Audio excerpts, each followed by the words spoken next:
of my skin. Only add color to my tears. Oh, oh, that splash against my hollow bones, that rocks my soul. Oh, oh, oh, oh. Looking back over my false dreams that I once knew, wondering why my dreams never came true.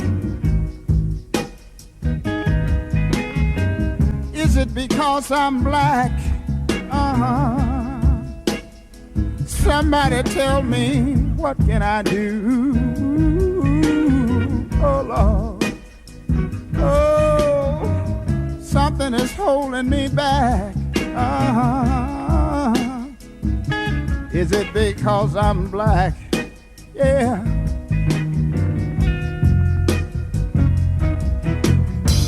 In this world of no pity, I was raised in the ghettos of the city. Yeah. Oh, Lord.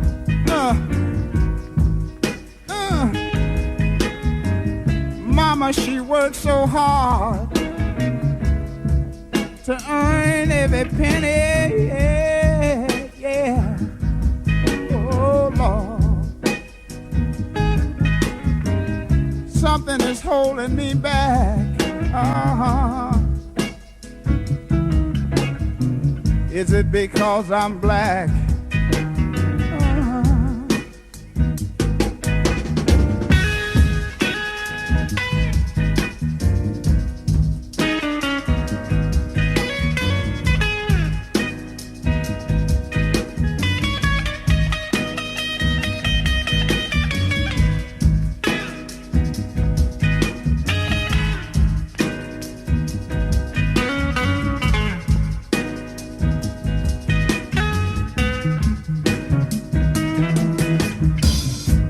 Like a child stealing his first piece of candy and got caught,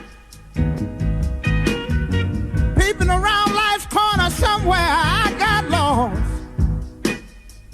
Oh, something is holding me back. I wonder, is it because I'm black? Oh, somebody tell me, what can I do? Will I survive or will I die? Oh, oh, you keep on holding me back. Keep on holding on. Keep on picking on me. Oh, keep on holding me back. Keep on holding on. Keep on holding on. Holding me back. I wonder why you do me like that. But you keep on holding me back. Keep on putting your foot on me. It didn't take a top-level study to find out there is, in fact, growing racial tensions in the armed forces. It's been a reality for as long as it's been real in the United States. And Vietnam is no exception. It's a fact that it is a growing tension here in Vietnam as well as stateside. You notice it more each day as the black power sign, the clenched fist, and the handshake. You notice it more each day. These people are uniting. I think it's quite possible that racial tensions might exist in the military and here in Vietnam due to the fact that these are the same young black men who were involved in racial problems before coming into the military. Army Captain Buford Shields from Danville, Illinois. Captain, the Defense Department has just released a report indicating that there are growing racial tensions in the military forces and here in Vietnam. What's your reaction to that? Well, I read the newspaper account of the story, and it kind of hit me cold in that the report was something that I didn't really know existed here in Vietnam. I serve on a committee that studies these problems from the 8,000 troops that we are responsible for, and never seems to be that there is anything really going to come out of it, as far as I know. Normally there's only one, maybe two incidents, but again, I feel that that's because the blacks stay together and there's a white group that's going to be. I don't think that anything will change that, because everybody would like to be with their own kind. Well, now, I was in Vietnam. I'm in Vietnam now, and before I've been to Germany and to other places in Europe, also in the States. You're driven more together in those environments in that the blacks go to one place and the whites go to another. Where in Vietnam, I think you're forced together so that there's more harmony, and I think understanding helps to ease the problem. Army Specialist 5th Class John Cheney, San Antonio, Texas. John, the Department of Defense has just issued a statement that there are growing racial tensions in the military forces throughout the world. What's your reaction to something like that? My reaction to the growing tension of the racial problem here in Vietnam, I think it's a continuation of the racial problem we have in the United States. What do you think could be done about it, John? That's a difficult question to answer, but I think people will have to learn to get along with each other. Marine Staff Sergeant Jim Fairfax from Washington, D.C. Sergeant Fairfax, the Defense Department has just released a report stating that racial tensions do exist in the military forces, especially in the Army and here in Vietnam. What's your reaction to that? Sergeant, how does the future of the black man with regard to racial dissent look in the military forces? I think that the future of the black man looks relatively promising in the military due to the fact that I personally feel that the military is taking great steps in trying to just make the military a better place, easier to live, and more opportunity for the black man. However, it might be rather slow because this is a thing where we still have to deal with the conscience of people, individuals. And also the military is undertaking programs to educate their senior NCOs and officers on the problems of the black man.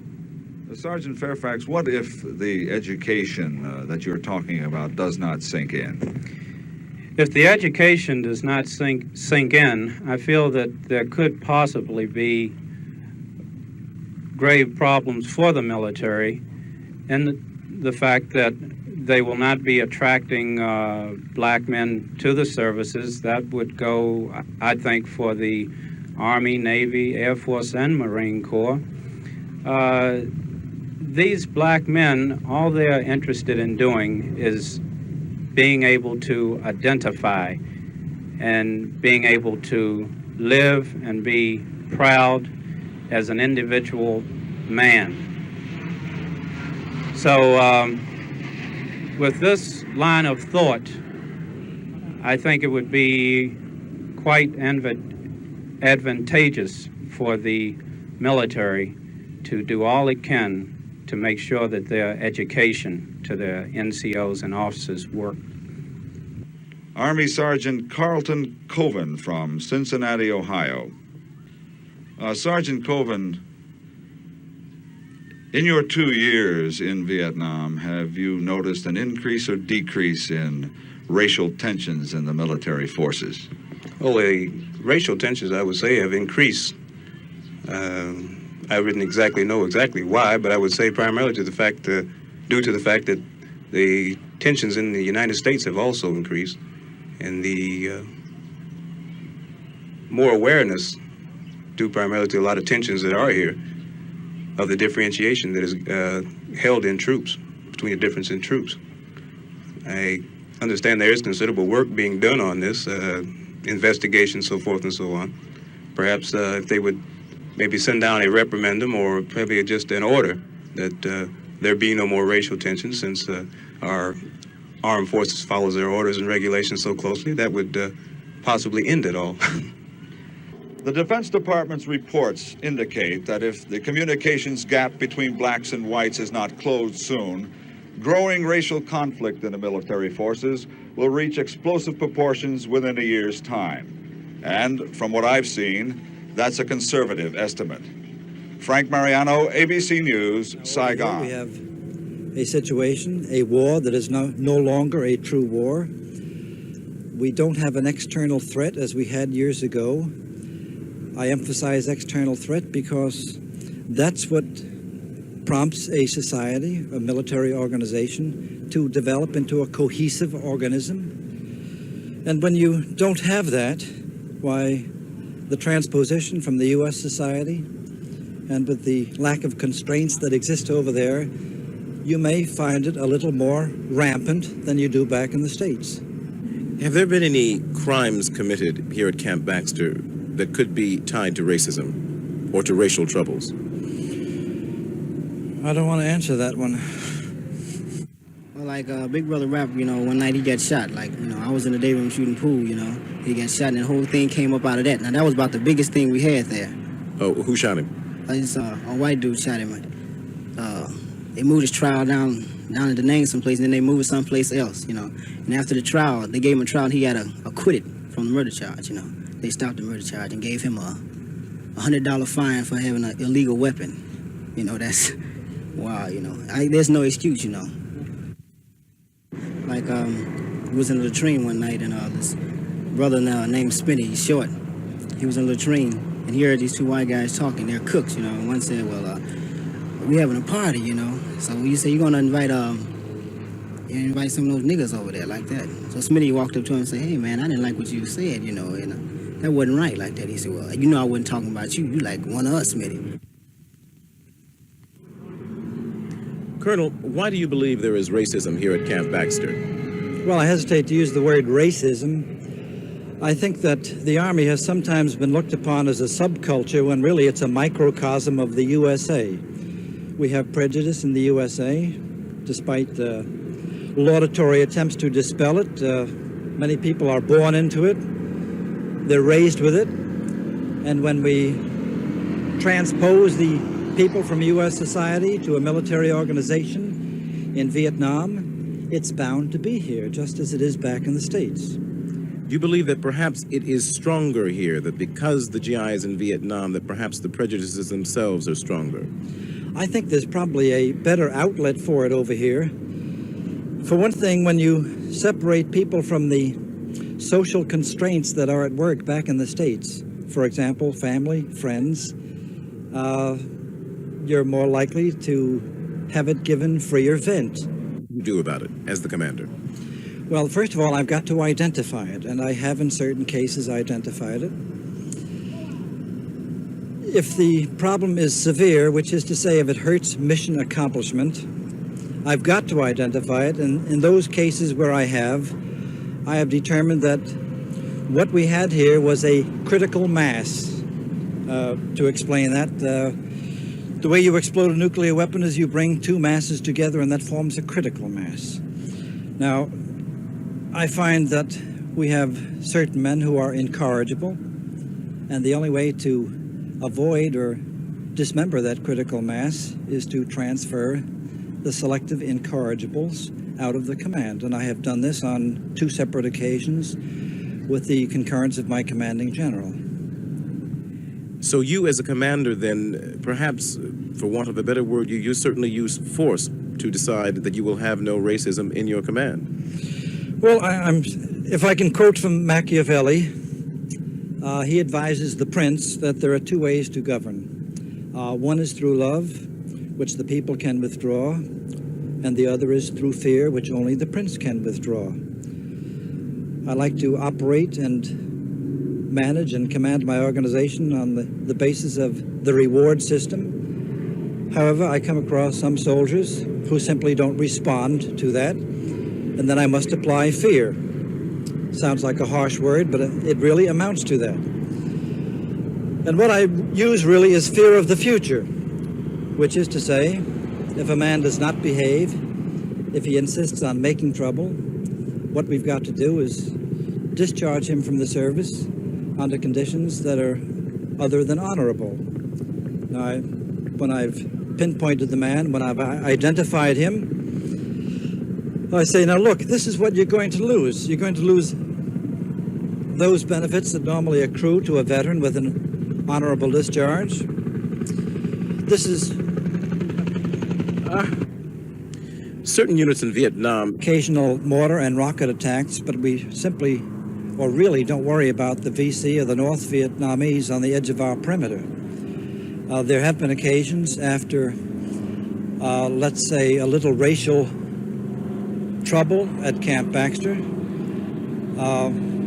followed a few nights later, or maybe a week or so later, by word intelligence reports that the VC were near.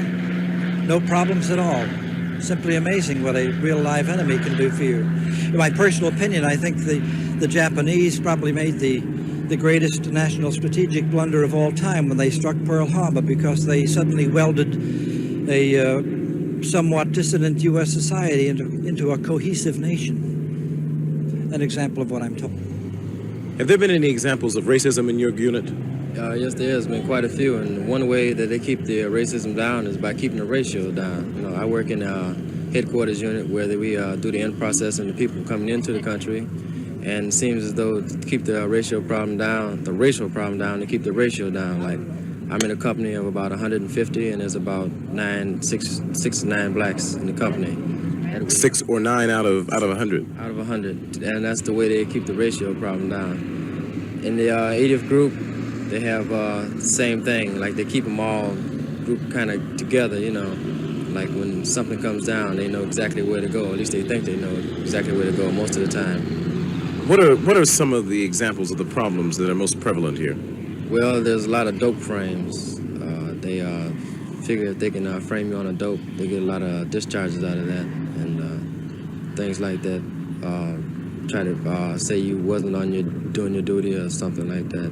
All they had to do is get another man to lie. Just like that, you're gone. Undesirable, forfeiture pay, maybe time, anything, something like that. When the command says they're trying to do something about racial tensions, do you believe them? Do you believe they're actually interested in doing something about it?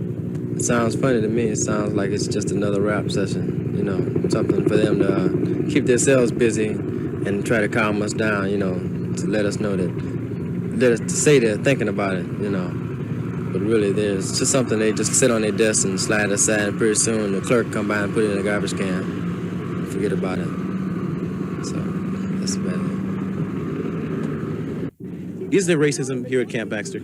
Well, there is a few problems that we have. Among the blacks, from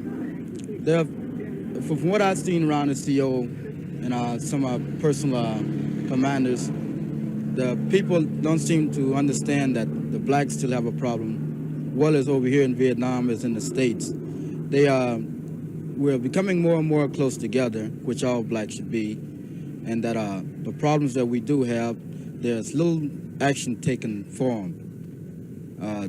Do you think the problems are more aggravated here because you're in Vietnam than the problems in the States? No, I wouldn't actually say so. The problems here that we have, like, say, for instance, in the field, I just got out of the field about 21 days ago, and there were a few problems that we had out there. They are kind of personal problems which should be looked into. What kind of problems were these? Well, we had one, for instance, where one black was mistreated on account of a drug addiction. That's one of the main problems that we have over among the blacks. One of the main problems is drug addiction? Yes, that's definitely one of the problems that we have. I believe if the Army would set up some type of, say, for instance,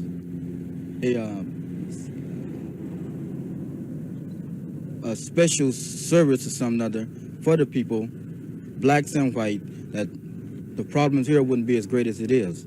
What about your relations with white GIs? Do you feel that they're strained here, or do you get along fairly well with white GIs? Well, for me, for instance, I get along with anybody. As long as they treat me like a man, I respect them for what they are. And I don't see that there's any great problem there. I've always been going to get along with anybody at any time. Like I say, if they treat me like a man, there's no problem there whatsoever. So the problems that there are, would you say that they're at the command level? Well, it starts from there, and just like most in the military, it starts from the top and blows down to the low enlisted men. Now, I have a lot of white friends that treat me just as good as any blacks, and I have some white friends that treat me better than blacks. Some of the blacks around here like we give them the power. A lot of them look at you like, what the hell is wrong with you, things of this sort. And we're trying to get closer together as a majority and try to bring ourselves closer together. Been the victim of military racism since you've been in Vietnam? So far, no, I haven't. Like I'm new in country. I only been here for about a month and 2 weeks. See, and here, by being here, is a great experience. Compared to what's back in the States. Like everyone is coming closer together here, as far as I have seen. When you say everyone's coming closer together, you mean that the blacks here are getting closer together? Right. And the whites, we both are. Together, blacks and whites are getting closer together. There's some that don't want to communicate, and there's some that is, But the blacks it's more righteousness here. It seems like. Is there any evidence that you've seen of racism at all? Yes, I have. Like the other day, I have. Like there was one black and one white that was fighting, and like this white guy here said that one day he want to try and fight him, try him out. And so one day, we was all in the room talking and laughing, playing records, and then all of a sudden he called him boy. Get out of the room, boy. There's a lot of that boy going around, And so he said, don't be calling me boy. So he said, well, look here, boy. You get out of the room, push them, and then they start swinging. And that's about the first thing I ever seen, the first time. In examples such as this, what is the command's response usually? Well, mostly like we just forget about it. We work it out between ourselves, because if we go to the captain or company commander or something like that, the first sergeant, usually both parties, maybe one party, get hurt in it at the end. See? You get your Article 15s and all that, money out your pocket, which is no good. So we try to work it out ourselves. Have you been the victim of racism while here in Vietnam? If you're talking personally, no, I haven't. There have been cases that I've heard about, and a couple of cases I witnessed, but as to having foundation or standard proof, no, I can't say there is. What type of racism have you witnessed here in Vietnam? Well, I guess it's basically the same thing that's going on in the States. You got different people thinking different type of ways, and the ideas just don't correspond. They don't go together. As far as an example, you've got blacks that they think, we think they should have been promoted and they were overlooked in such cases as this, but otherwise, other than that, there's no problem. It's personally speaking here on this compound that I know of. Do you believe that racial antagonisms are worse in Vietnam or worse in the States? Personally speaking, they're worse in the States. The reason that I say this is because the people that are coming from the States, GIs are coming over here. Well, they bring these problems with them, but however, we are trying to fill these problems out once they get within this command. We try to fill the problems out and try to evaluate and see what can be done for it. But the problem is definitely in the States. It has a way of getting over here, but the root of the problem is at home. What about your commanders? Do you think that the commanders here are sympathetic enough to black complaints? Yes, I do. Personally, yes. Because of the fact I know I work with the commander on this human relations board that we've got, and I know that he is sympathetic to the problems that he's confronted with, and he faces the issue as he's in.